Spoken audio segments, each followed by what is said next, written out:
안녕하세요. 주님 이야기입니다. 제가 영적 전쟁에 관련된 영상을 3편 연속으로 올렸는데요. 만화로 된 부분이 많아 이해하기도 쉽고 실제로 영적 전쟁을 하는데 크게 도움이 되는 영상들입니다.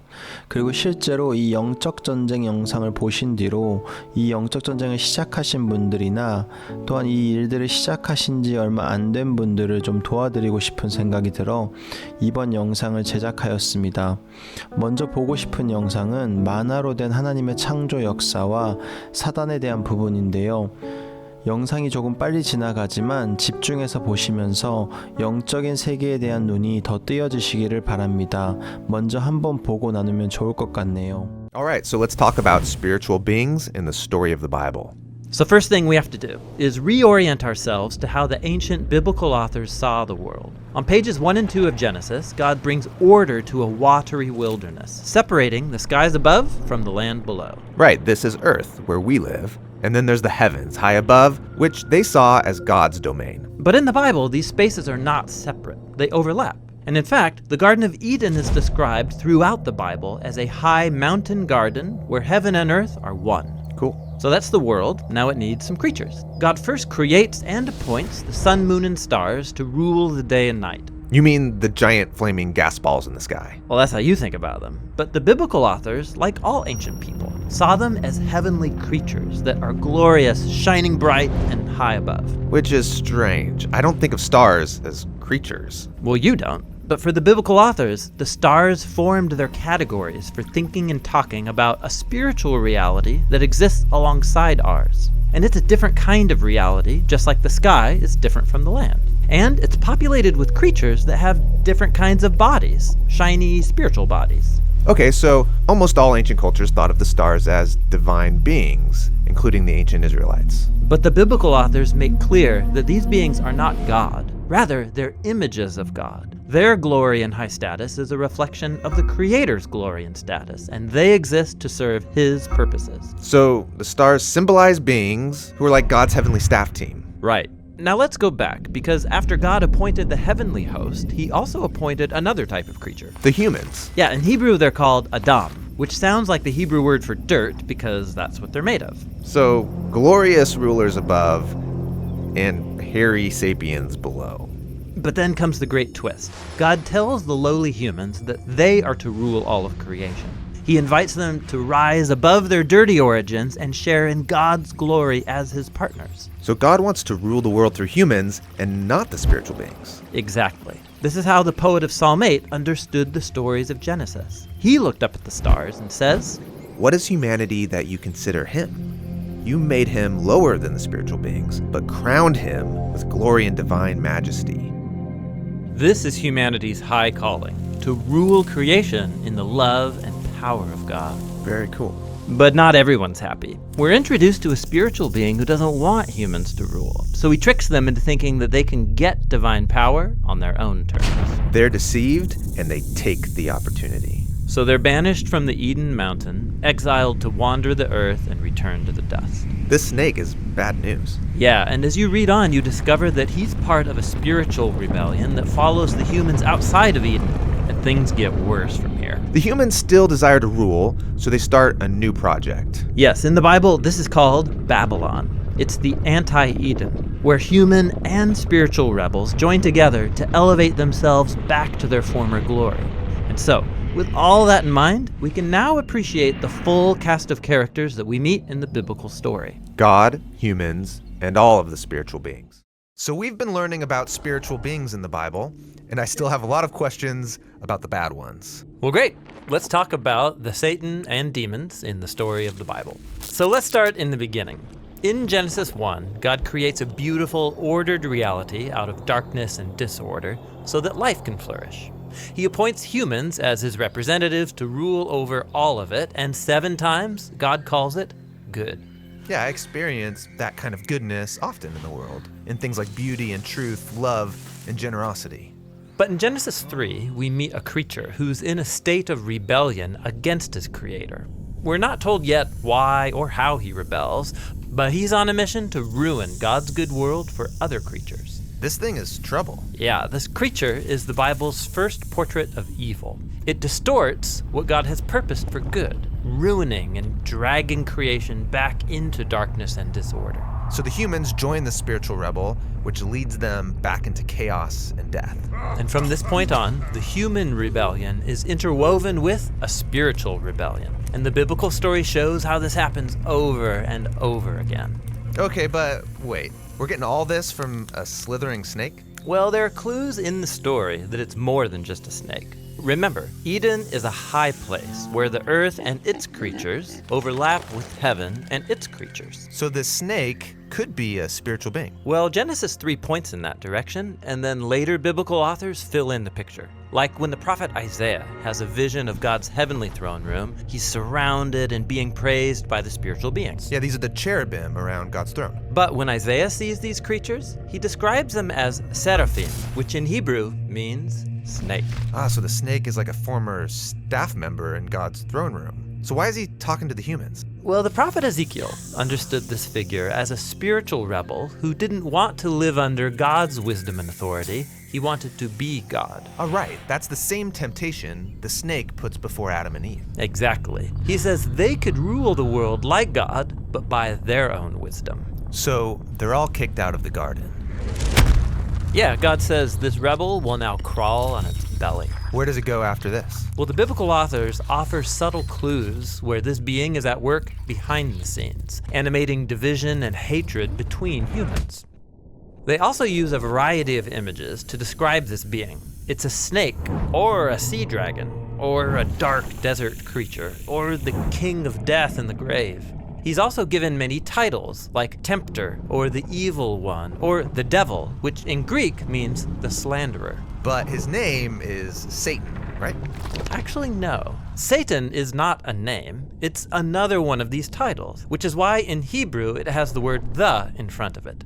The Satan means the adversary, because he isn't for anything, rather he's anti-everything, working through lies to drag us back into darkness and disorder. That's intense. Now, what about these other spiritual rebels in the Bible called demons? What are they all about? Okay, so remember the concept of God's heavenly staff team, the divine council, or the sons of God. In the Hebrew scriptures, we're told that some of these rebelled too. When did that happen? Multiple times, actually. After the snake comes the rebellion of the sons of God in Genesis 6. We're told that they have sex with women who then give birth to violent warrior giants. Oh, right, the Nephilim. These are probably the strangest characters in the whole Bible. Well, strange from your point of view, but ancient readers knew exactly what was going on. The ancient kingdoms around Israel claimed to be founded and protected by giant warrior kings who were part human, part God, and filled with divine wisdom.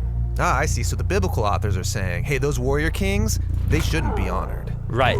In this story, they're portrayed as human rebels who are captive to spiritual evil, spreading their violence in God's good world. Yeah, and one of those kings in Genesis 10 goes on to build the city of Babylon. Yes, Nimrod, whose name sounds like the Hebrew word for rebel. And his kingdom leads to the next rebellion, where humans exalt themselves in Babylon. But God scatters that rebellion. And when Moses in Deuteronomy looks back at that story, he says that's the moment when God handed over the nations to worship the rebel host of heaven, the gods of money, sex, and military power. Moses is the first one to call them demons, that is, lesser spiritual beings. So demons are spiritual forces at work behind corrupt human power structures. Yes, but in the Bible, they also work on the personal level, animating and exploiting humanity's greed and selfishness, as well as the weakness of our mortal bodies. In the Bible, spiritual evil is at work in anything that drags God's good creation back into chaos, darkness, and death. So this is why when Jesus arrives on the scene, he said his primary enemy is not human. Right. Jesus and his first followers viewed all the pain and suffering in God's good world as a sign of its captivity to death and spiritual evil. But they didn't think this was the end of the story. Right. Jesus knew that the only way out of this cosmic ruin is to overcome evil and death itself, even if it costs him everything.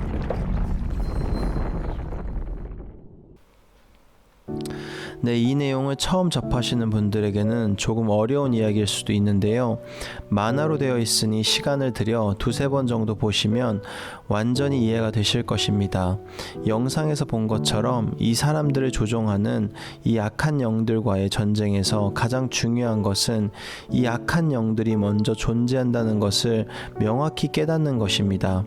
많은 분들이 눈에 보이는 것이 전부라고 생각하죠. 사단이 지금 이 마지막 시대에 하고 있는 일들도 동일합니다. 이 영원할 것처럼 보이는 이 물질 세계에 모든 것을 다 바치게 하죠. 하지만 성경에서는 분명히 눈에 보이지 않는 영적인 세계가 있다고 말하고 있습니다. 또한 이 영적인 세계에는 지난 영상에서 본 것처럼 이렇게 게으름의 영이나 음란의 영, 미혹의 영들도 실제로 존재하고 있죠. 이 영들이 하는 일들은 주로 우리에게 생각을 넣어주거나 이 일들에 대해 매이게 만듭니다. 그래서 우리가 이 일들에 완전히 묶이게 되는 것이죠. 이 악한 영들이 생각을 넣어주는 것을 우습게 생각하시면 안 돼요. 생각 하나가 들어왔을 때 내가 그것을 품으면 그 생각이 얼마 뒤에 열매를 맺습니다. 결국은 우리가 그 생각대로 죄를 짓게 되죠. 혹시나 하루를 무사히 넘겼다 하더라도 그 다음날, 그 다다음날이 되어 언젠가는 그 품었던 생각으로 죄를 지을 가능성이 상당히 높습니다. 심은 대로 거두기 때문인데요. 스스로 속이지 말라. 하나님은 업신여김을 받지 아니하시나니 사람이 무엇을 심든지 그대로 거두리라. 자기 육체를 위하여 심는 자는 육체로부터 썩어질 것을 거두고 성령을 위하여 심는 자는 성령으로부터 영생을 거두리라. 네, 갈라디아서 6장 말씀인데요. 그래서 이런 생각들이 열매를 맺지 못하게 하는 것이 너무나 중요합니다. 이런 생각이 들어왔을 때 미루지 말고 그 생각이 열매를 맺지 못하도록 그 즉시 영적 전쟁을 시작해야 합니다. 예수 그리스도의 이름으로 그 생각들을 대적하고 그분의 보혈, 그 피를 내 생각과 심령에 덮어 더 이상 마귀가 틈타지 못하도록 마음을 지켜야 합니다.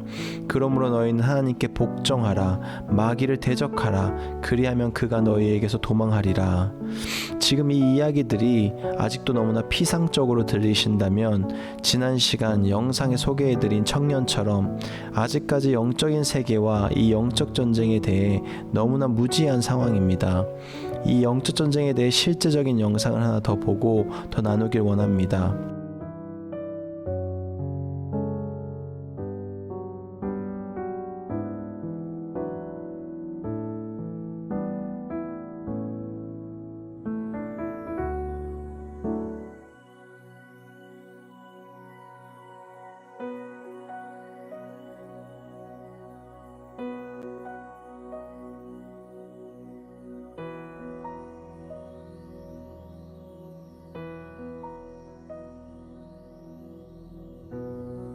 There's nothing worth more than will ever come close. Nothing can compare. You're our living hope. Your presence, Lord.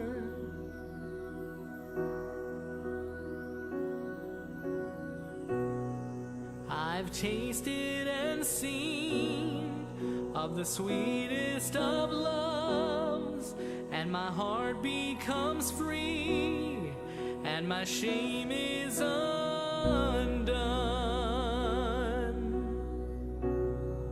Your presence, Lord. Holy Spirit, you are welcome here. Come flood this place and fill the atmosphere. Your glory, God, is what our hearts long for, to be overcome by your presence, Lord.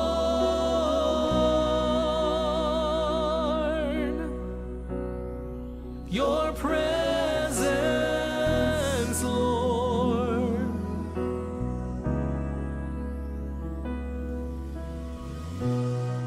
I've tasted and seen of the sweetest of loves, and my heart becomes free, and my shame is undone.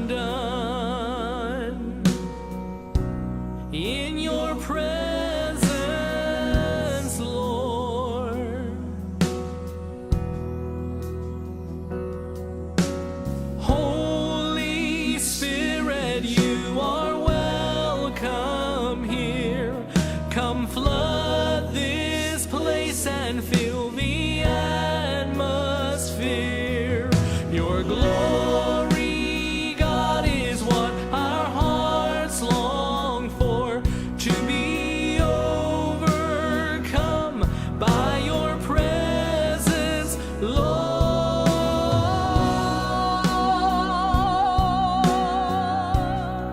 Your presence, Lord. Holy Spirit, you are welcome here. Come flood this place and fill the atmosphere. Your glory, God, is what our hearts long for, to be overcome by your presence, Lord.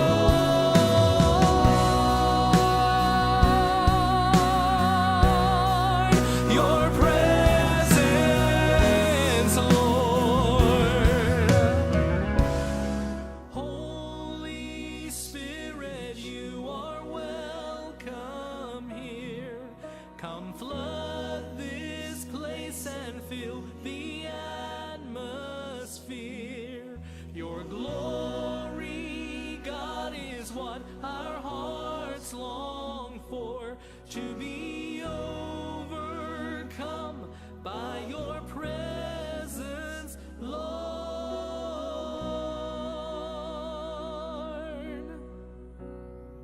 Your presence, Lord.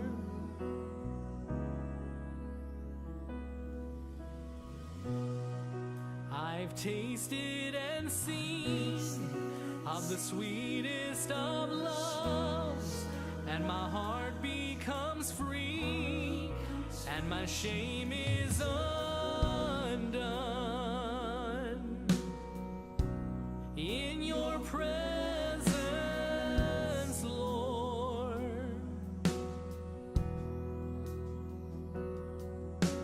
Holy Spirit, you are welcome here.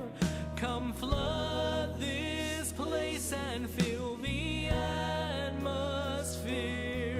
Your glory, God, is what our hearts long for, to be overcome by your presence, Lord.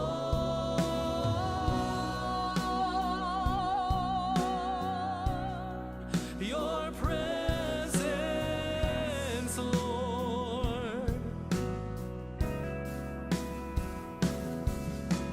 Holy Spirit, you are welcome here.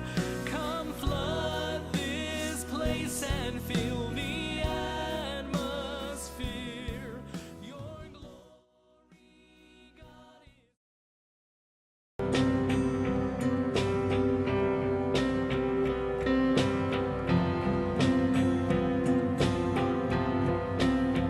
I confess my hope in the light of your salvation,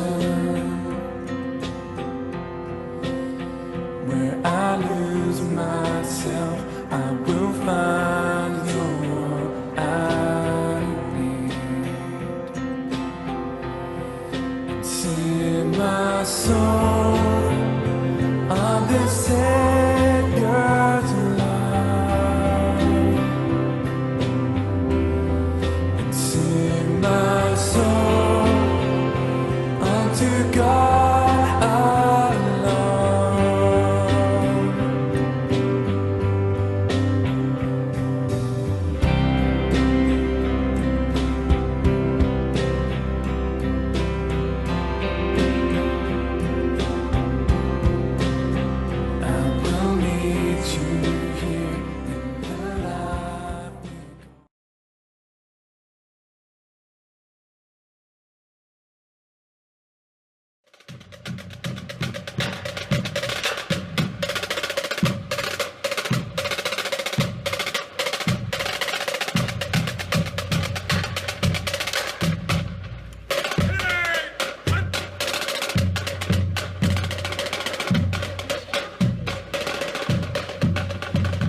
우리 믿는 사람들이 너무나 간과하는 것이 이 전신갑주를 입지 않는 것입니다.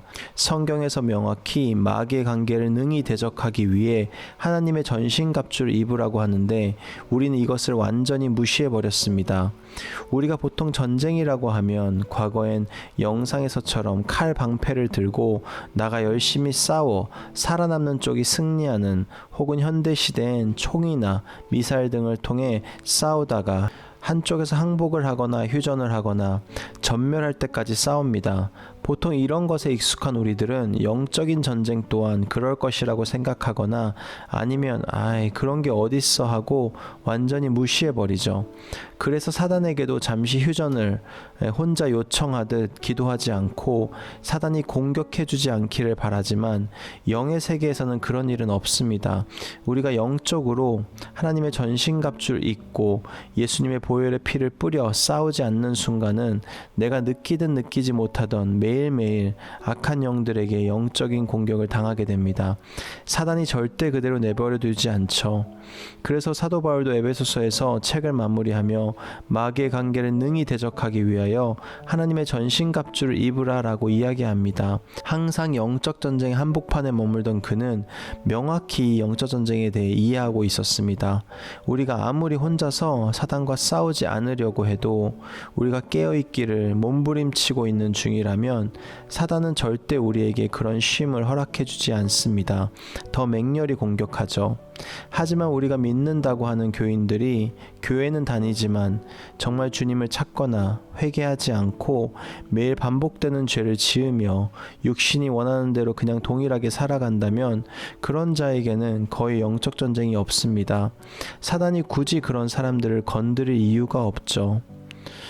우리는 지금이라도 이 영적인 세계가 존재함을 깨닫고 눈이 열려 전신갑주를 입고 이 싸움을 시작해야 합니다.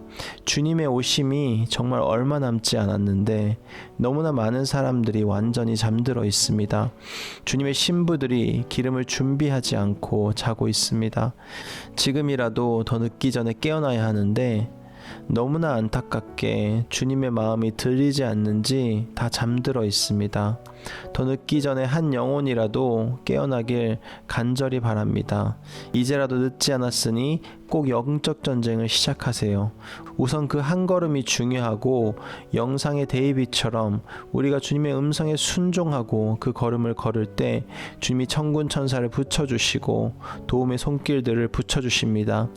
이 영적 전쟁이 정말 유익한 것은 이 영적 전쟁에서 승리함으로 우리가 죄를 이길 수 있습니다. 우리가 좋아서 짓는다고 생각하는 수많은 죄들, 대부분의 죄들이 사실 이 사단의 영적인 전쟁일 가능성이 상당히 큽니다. 그가 이 생각들 우리 가운데 넣어주고 우리가 이미 이 죄에서 자유해졌는데 다시 한번 또 그것들을 그립게 하고 생각들을 넣어줍니다. 한 번의 그 생각이, 한 번의 그 넘어짐이 우리를 완전히 넘어지게 하는, 상당히 오랜 기간 잠들게 하는 어떤 방법인 줄 알기 때문에 우리가 일어나려고 할 때마다 이런 방법을 쓰죠. 우리는 정말 깨어서 이것이 정말 내가 드는 생각인지 아니면 다시 한번 또 사단이 내게 넣어주는 생각인지를 잘 분별하여 마귀를 대적하고 정말 더 이상 정말 이 반복되는 이 죄의 굴레에서 자꾸 넘어지지 마시고요. 네, 포기하지 마세요. 이미 넘어지셨습니까? 다시 회개하고 주님 앞에 진짜 무릎 꿇고 그 시간이 중요하기보다 5분 10분이라도 주님 앞에 정말 전심으로 회개하고 돌이킨다면 주님께서 도와주십니다. 믿음으로 반응하세요. 믿음이 없인 하나님을 기쁘시게 하지 못하나니 믿음으로 반응하셔야 됩니다. 우리가 내 상황과 환경에 사단의 속삭임에 속지 말고 내가 하나님의 자녀다, 너가 아무리 내게 뭐라고 해도 하나님의 사랑하는 아들, 딸들이야 라는 그런 확신을 가지고 주님 앞에 믿음으로 서게 되는 모든 그 군사들로, 용사들로 주님의 마지막 신부로서 세워지는 모든 분들 되기를 축복하며 영상을 마칩니다. 감사합니다.